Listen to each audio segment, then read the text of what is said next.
Ok, maman. Et si tu fais déjà, kala yango ndenge sala. Ndenge ezali boye, ezali ko sala sans problème. Ezoti na mai, ti na jardin, na nzela ya tio o eleki. Ce qui peut te montrer que tu comme na mbongo ebele, oyo pende ezobima boye, to ko récupérer yango et okusanga na awa e mati ekomi ebele. Ata bato baza ndenge ebele ndenge nini, ata besoin eza ndenge nini, mai nyonso oyo ya rivière oyo ekokoma na jardin grâce à la machine na biso. Biso monde to fabriquer na batelier na biso. Ezali malamu pona ba bilanga ba ferme pe même régie de choper à resser la technique oyo. Po yango esenga nango courant te. To installer yango na ndenge ya malamu, izo fonctionner awa. Ata courant ezate, batterie ezate, panneau ezate, singateur courant ezate.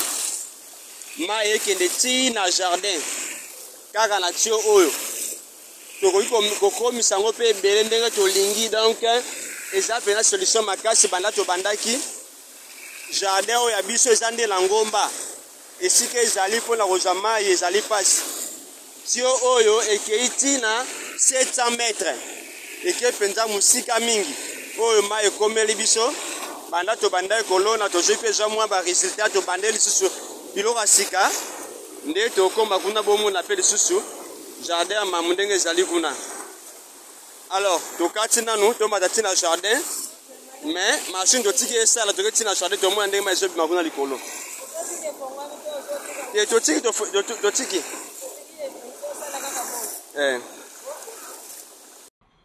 Fantastique Info TV, magazine au business. N'oubliez pas de vous abonner gratuitement. Balandi ya Fantastique Info, mbote na bino. Ezami bongo molobe na bino Monsieur Zéphirin na province de Kinshasa. Na kati ya République du Congo, précisément la commune ya Maluku. Mbote papa. Mbote Monsieur Zéphirin. Papa na biso kombo lisusu nani bazo ya sika ba meka mpeko yeba dina. Mbona nga bayebinga mingi na kombo ya ingénieur Joseph. Ingénieur Joseph bani Fantastique Info télévision et puis l'équipe Mobimba. Bandeko bazo tala biso partout na mukili. Bazo loba été ingénieur na domaine nini. Bon, des formations nazali électrophysicien. Domaine nanga et puis singa capacité ça la mécanique de manière générale. Au pezali moko ya ba capacité na biso loka ba physicien. Voilà papa na biso Joseph, plutôt mekampe koyeba descente na bino na kati etando eloko nini memeli sibino katnesika. OK, merci mingi. Ye awa na appel ya bandeko bakolo concession oyo. Baza na plantation monene. Izo dépend na mbula, ceux qui mbula ezate milone ezobeba. Ils ont m'appelé na mboka, c'est pourquoi ba intéressé nga pour na expertise nanga pour na makambo ya ko faciliter bango obtention ya mai na ba culture na bango nde to ya pour na étude ya milieu.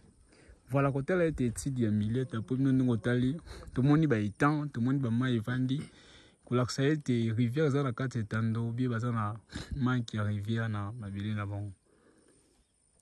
Mabele ezali marécage kasi rivière ezali musika awa na moni ba sali ba drainer mai quelque part mais ezapé musika makasi na bilanga na bango. Mais d'après bino na etali bongo côté ya fonctionnement ya on a toki ko benga ngonini ya pompe na biso et de façon que meka ko memela bango kino bisika wapi bitando zwami ezasier certain que non résultat et kosim. OK, certainement résultat ezala ya malamu ba ko sepela na ba service na biso. Peut-être to moni tikali to komela bango na papier ce qu'il faut pour na bango na biso to longa défi on. Mais côté là était par rapport à distance ya mai puisque comme on a la misu bomoni rivière na misu te mais kasi bomoni quand même ba terre sur le cas et route na rivière d'après bino solution mesure nini beaucoup mais peu kozwa na partie ya wana nde bomsi na komona. déjà ndenge tomoni mai na ba renseignement sur place zali ba mai oyo ba drainer ya rivière et kaukakate le rôle kaukakate ça déjà source potentielle pour permettre biso tout ça biso mayele pona isali salama.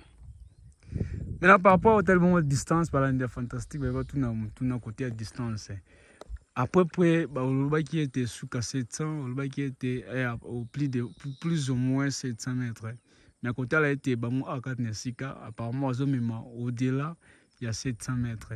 D'après Papa Nabiso, dans la saison sèche, il y a Makasi, parce que milieu aussi, à côté, elle a été dans la saison sèche, mouille, penza, en tout cas, le climat est vraiment terrible.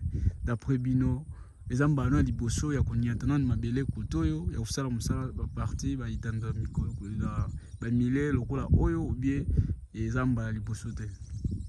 Milieu comme tel, on a autant de cas déjà, mais pour nous travailler, c'est comme ça, liboso. Liboso. Mais là, par rapport à tel bon, il y a distance, n'est-ce pas, n'est-ce pas, il y a fantastique info, il y a 24 heures sur 24 heures, autozolo, autozolo, et c'est solo, tout est comme il y a benyu, sous-yaka, kusala, ou benyu bongo, réparation, na place pour ceux qui ont installé machine. Ok, na kanisi ete na image de l'accès à liboso wana na oui peut rectifier ici quand toujours là qui mai na ici quand jardin zalaki zaki 700 mètres mais porter à mai ok même 10 km 15 km tout est dépend de misal to sala na base et puis le reste là ils allaient continuer. Voilà, mususu question de ko dudo tunaki ba otali bon côté ba PVC pourquoi bosia na ko utiliser ba PVC ya mikie. Tandis que ninga musu bande comme musu ba utiliser ba PVC tout le monde peut-être ba 63 ba 1 pouce et ba 110 ça dépend. Maintenant d'après bino ba monaki na bilili to zo na bilili et papa na biso Joseph le mon équipe ba to zo utiliser ba bengi bongo ba 1 pouce voilà. Par rapport à bangone bazana besoin de rapidité à mai d'après bino solution et ces résultats ils ont toujours pas maintenir na mutunyo za obligé na mutunyo so. Si c'est un pouce ou bien ils dépendent aussi de la moyenne. Ok, merci Mingi. Na kanisi que technique ils allaient ouverte na mutunyoso mais adaptation ils allaient selon moyen ya mutuna mutu. O azana mbongo moniki yaye les 14 na 1 pouce et demi. Ils ont peu problème té aux ana 1 pouce aux moni pe qu'il faut munene ndenge to travailler en équipe, on a conseil de vie, tout ça. À tu as monene, maïwane okende, et là vous allez important, vous allez maîtriser la technique et l'application. Maintenant, côté la pression en maï, et comme ça machine a biso, to l'accès qui n'est bilili ya moukié, et bandeko, boyoka bayoka qui va lui être, ça mesure par mesure, ça dépend aussi à moyen la possibilité à moutou. Il y a des demandeurs. Maintenant, au Italie, bon, côté la pression, auto monde qui va comme ça, à peu près combien de litres par par air plutôt. Bon, tout le monde qui wana ils allaient à bien à prototype. Na prototype wana vous êtes capable aux qui wana plus de 7000 litres par jour à peu près combien là au moins 7 mètres cubes hein car il y a moi personne qui moi réglage qui ça la 10 mètres cubes quand on a qui le wana pour ils allaient ton type pour que yo régler récipient na wana retourne ndengo lingeli. Maintenant, on va bazo kota doute, on va bazo comme on dit que non, la machine en question est alliée et les machines en question est alliée pour venir comment on appelle, est alliée pour manuel et tant que un Congolais au moins si nous ça on va bazo dit au plus on va être ils ont ça dans courant, ils ont utilisé na mazout, ils ont utilisé na essence, ils ont consommé, ils ont bon. Moutounia a droit à émettre doutes pour parfois au quitter, mais du moins, réalité, ils allaient autour de Bawana. Baninga peut appeler sur confiance, on va confirmer réellement ce qui va monter à courant, mais du moins, ils ont ça tout ça là, il y a un de tous les qui là, tu es convaincu qu'on a mis le coutate. Ce qui te le dit, le coutate, bon, qu'on leur bien ici quand on a courant, ça te troyate, tu troyate. Voilà, il y a fantastique info télévision pour nous le mingité. Mais kasi ma question zali mo ebele to koloba ngo pe kastolini to mona lisusu ete musala na miso na bino moko parce que bolobi ebele botuni ebele et bon mon a proposé confirmation et biso équipe mobimbe na terrain pour que ça va benimo et délire pour que musala lobby et meka kusala le lenkan to kutine tando to moni était maman exploitation ou benyi bongo ya ba jardin mais kasi bazana ou benyi bon insuffisance en main tant que main na kata terrain bala fantastique info télévision ba lobby bandeko pourquoi pas basina cotiser motopompe parce que machine wana mutasale on motopompe mutasale on mais motopompe quand même bandima beaucoup plus mundele que congolais aujourd'hui bana bango nini. Bon, côté wana ezali liberté à moto, liberté à moto. Ba milieu tout ça côté yo, ce ko na motopompe, au sala pe, au sapé résultat, mais tout na bandeko nini bakutaka ekutaka bango en terme ya carburant. Ce qui est pas néa wa et au bango condition nini pour na ba luka pièce de rechange facile pour na ba adapter.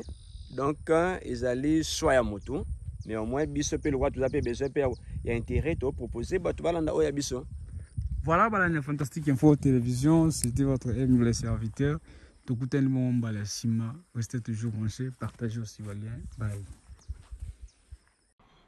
Fantastique info TV, magazine au business. N'oubliez pas de vous abonner gratuitement.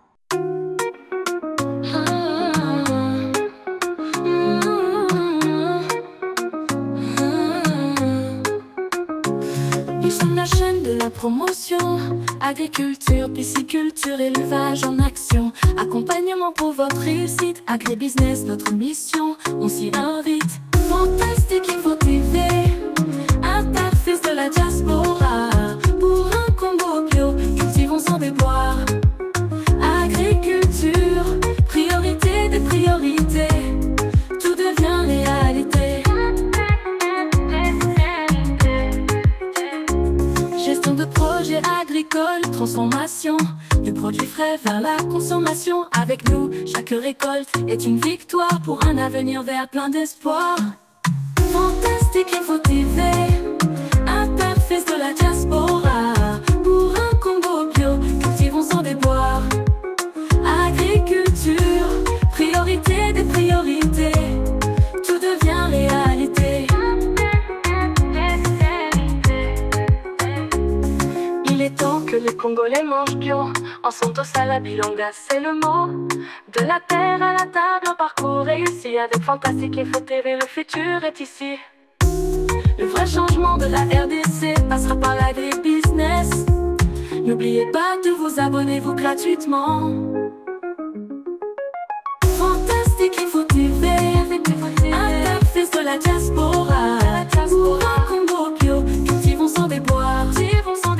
Agriculture, priorité des priorités, tout devient réalité, réalité.